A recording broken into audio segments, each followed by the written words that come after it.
So, welcome to what's getting to be our weekly baking session, and we're going to make some gluten-free lemon muffins with poppy seeds in. Now, I wouldn't serve these to someone who can't eat gluten, simply because I don't know for sure that one of the ingredients is actually gluten-free.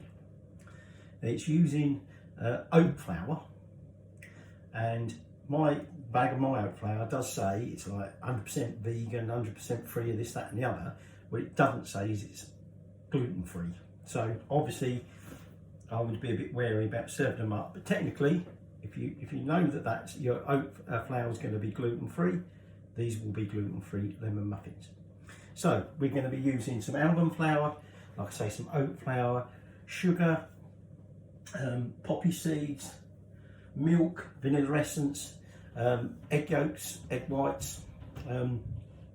Because of the nature of the flours and everything, it's not going to rise properly, so we're actually going to whisk up some egg whites to get some air into it. But anyway, we'll come to that. So this is gluten-free lemon with poppy seed muffins.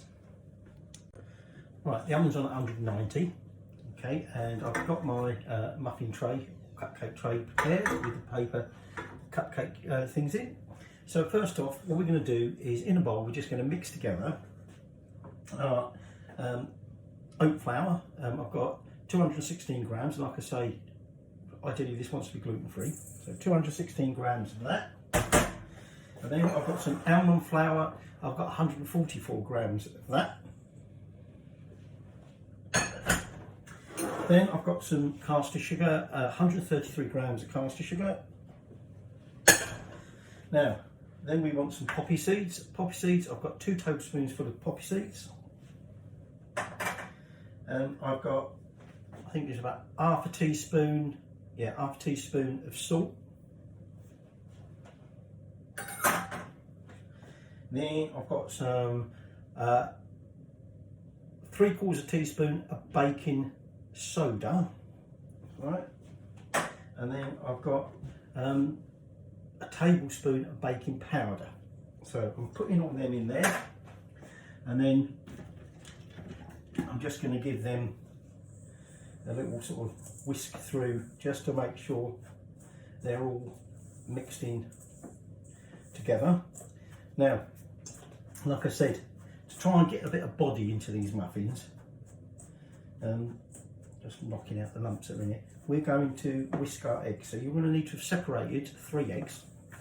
Okay, so I've got 3 yolks over there, and then I've got the 3 whites in a bowl, which we're going to whisk up. And I don't know what it was with these eggs. The yolks just kept splitting. I ended up using about 6 eggs just to get 3 whites, because obviously you don't want any yolk in your egg whites if you're going to whisk them up. So they're just about mixed through. So let's move on to the next bit.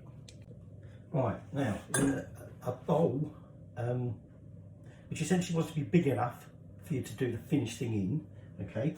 Because remember, we're going to be adding that flour mixture plus the egg whites that we're going to whisk up separately. So to start with, I've got about 225 mils of milk. Okay, this is semi-skimmed, really ought to be full fat milk, but we don't have full fat milk in our house.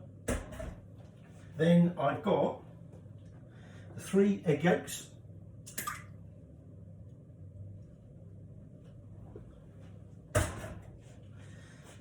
I've got zest of 1 lemon.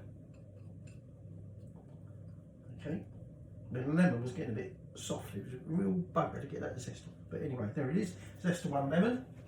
And then you want 71 grams of oil. Now I know that seems a bit weird, it's because the measurements in the original recipe was all in cups.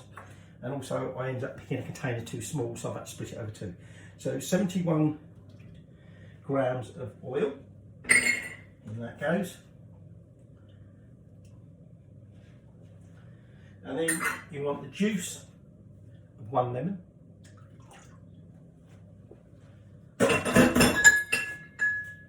We want a teaspoon of vanilla essence.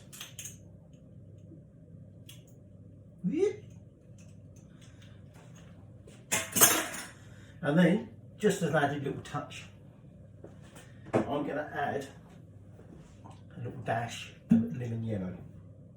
Lemon yellow, right, there we go. Now, we just whisk all these together, get them incorporated together. Okay. And then the final thing in our other bowl will be where we handle our egg whites. So we've got our 3 egg whites in this bowl. Now I'm going to add some dried egg white powder. Okay, there's about 4 grams here. I'm just going to tip that in there, okay, because that just helps with the sort of like getting the peaks in the meringue, as it were. So what we're going to do now is we're now just going to whisk this up until we get some firm peaks.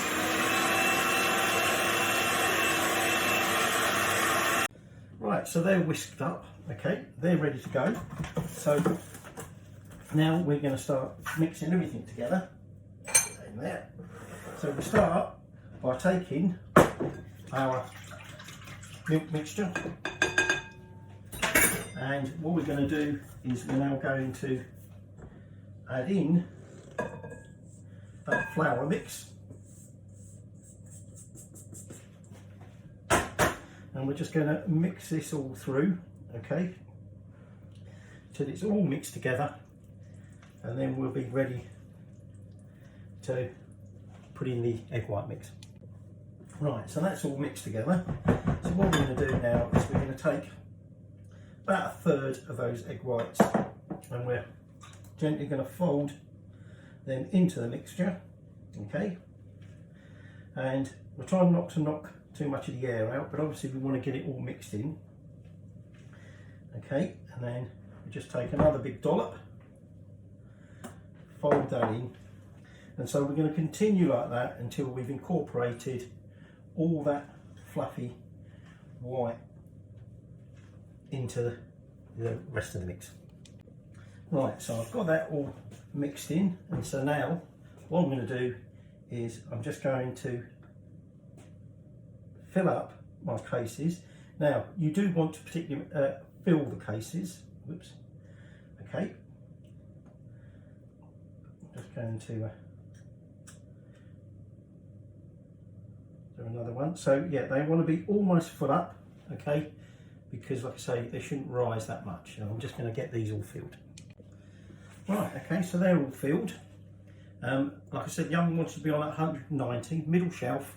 So I'm just going to whack these in the oven, and they want to cook for about 20 minutes. Okay, and then as long as they're nice and golden brown, and cocktail stick comes out clean, then we know they're cooked. So we'll show you when we're done. Okay, I've just whipped these out of the oven. They're 15 minutes, and I've said to you before, my oven does tend to overcook. I'm getting a oven thermometer on the way today. I'm going to check this temperature because I think this is too hot. So I've whipped them out after 15 minutes because the tops are starting to brown. I've checked on the cocktail stick and they're dry inside. So we're going to leave them for 10 minutes, just sitting in the trays, and then we can take them out onto a wire rack and let them cool further. Although they would be quite nice after they've cooled about another 10 minutes or so on the wire rack. Might be worth tasting it then when it's still nice and warm. So anyway, there you go. We're checking on them when they're ready to taste. Okay, let's see what this is like then. This one's sort of sunk slightly in the middle. Okay, like I said, it's a bit brown on top. I'm pretty sure this is in my oven. Okay, you can see there the inside. It's up to the cupcake plate, if you like. You can see the poppy seeds in it.